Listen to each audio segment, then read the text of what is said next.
When most people think of narrow space gardening, they might think of an espalier fruit tree perhaps, where everything is flat, or maybe a single tree with multiple different varieties of apples grafted onto this one tree. And while those can be incredibly productive forms of small space gardening, they also take a little bit of knowledge and expertise to pull off. My personal approach to growing boatloads of food in an incredibly small space is much more simplified than that, and something that absolutely anybody can achieve. The rabbit in the hat for today is going up, not out. Let's take, for example, beans. If I were to plant bush beans, they take up about 18 square inches of space. If I were to plant 3 of those bush beans, that's about 4.5 feet worth of garden real estate that I'm offering to these beans. But if I don't plant bush beans and I instead plant a pole bean or vining type, I could plant 3 plants in about 3 inches of space. I have the same, if not more, production for a mere fraction of the garden space. Trellises have been used by gardeners for thousands of years, with evidence dating back to the Middle Ages. Now, clearly, if something has been used by civilizations around the world for thousands of years, there has to be some pretty significant benefits. Now, aside from space saving, they definitely lend themselves to beauty and aesthetics in the garden. But they also can help with things like reducing disease. Trellising watermelons, for an example, is a great way to minimize powdery mildew, which they're incredibly susceptible for because they have better airflow. I almost always choose to go up, not out, in my own personal homestead. I've grown on everything from chain link fences, picket fences, cattle panel trellises, accordion style metal ones for cucumbers or smaller veggies. I grow on trees, anything and everything I can go up, I do.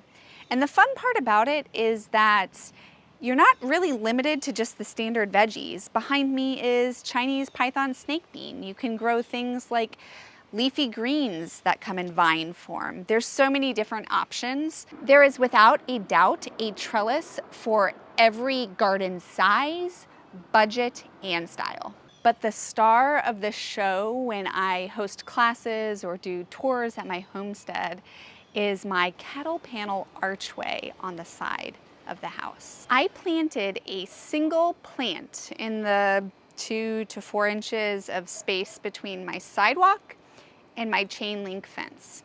2 years later, I harvested over 250 fruit off of that one plant that took up 4 square inches of space. Sounds pretty amazing and like every small space gardener's dream come true.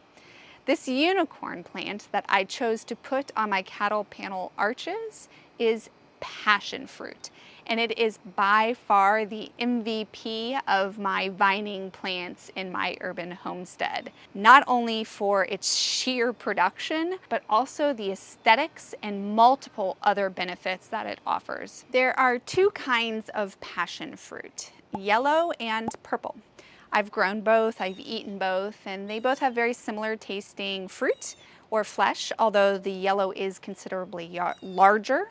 But my preferred between the 2 is actually the purple passion fruit.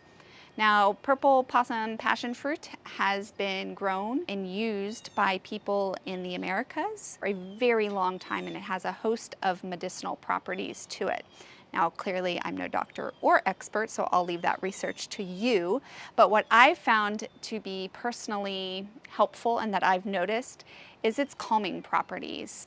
It is not a sleepy time tea, but it's just like a very relaxing way to slow my mind if I'm anxious or thinking too often. I'll often make a tea with passion fruit and lemon balm. I do have the herbal tea recipe that I use in my Rooted in Sunshine cookbook, and I'll have a link down in the show notes if you're interested in checking that out.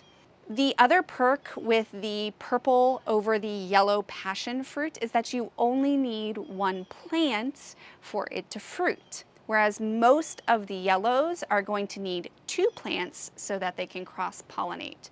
So for small space gardeners, purple passion fruit may be the better choice. Passion fruit is a pretty low maintenance plant. It does strongly prefer a sunny location, although it still will grow in part shade. It'll just produce less fruit for you. It is well adapted to our sandy soils and doesn't need much in the way of enrichment. I do add a handful of compost or worm castings or a blend of the two, maybe once a year in the springtime just to give it an added boost.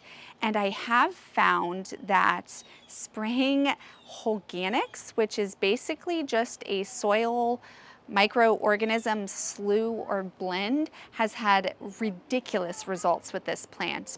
I did side-by-side tests where I tested half of my yard with it and half of it without, and every single time I added it to the passion fruits, it exploded in blooms and fruit. So whatever mechanism is going on there, the passion fruit absolutely thrive on. So I will have a link down in the show notes if you're interested in trying out the Holganix. But watering, well adapted to our soil and our growing conditions here in Florida, although if you have the time, maybe every other week I might give it a little drink of water in our dry season. So generally speaking, an incredibly low maintenance plant. The only word of caution is that it is so well adapted that it can get a little bit wild. Where I planted it on the side of the house, it doesn't really have anything to interfere with. But if it were close to, say, fruit trees or anything like that, it would probably try to climb into the canopy. So wherever you do choose to plant it, I would make sure that it has its own space. Otherwise, you'll just have to prune it back on a regular basis so that it doesn't take over what's nearby. Not only does my passion fruit provide me with bountiful harvests, but it also serves 4 other functions in my overall garden space. One of which is aesthetics. The greenery is year-round, evergreen, and if you've never seen the flowers, they are breathtakingly beautiful with these white and purple swirls and frills. They're quite magical. But it also served to shade our house. It's a fairly dense foliage. My passion fruit archway along the side has provided incredible sun protection, and I am sure that it keeps our bill lower than it otherwise would be. The third thing that it offers to my homestead is a little bit of privacy.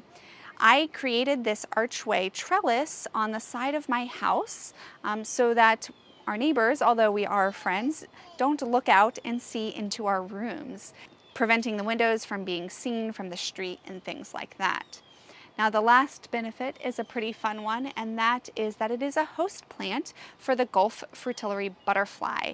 So every spring, this plant gets loaded with butterflies fluttering in and out of the tunnel. They get to lay their eggs on all of the tremendous growth that we have, and the butterflies are able to complete their life cycle on this plant. Just like a monarch butterfly needs milkweed, the Gulf fritillary butterfly can lay their eggs and complete their life cycle on this beautiful host plant. It may be too cold to grow passion fruit in your area, but things like grapes or kiwi or scarlet runner bean, all of those are all great options for trellises. The important part is that you find a plant that can grow in just a few inches of space and send it up. The sky is the limit. But if you are looking for fast-growing edible fruit to incorporate into your landscape, make sure to check out this video next.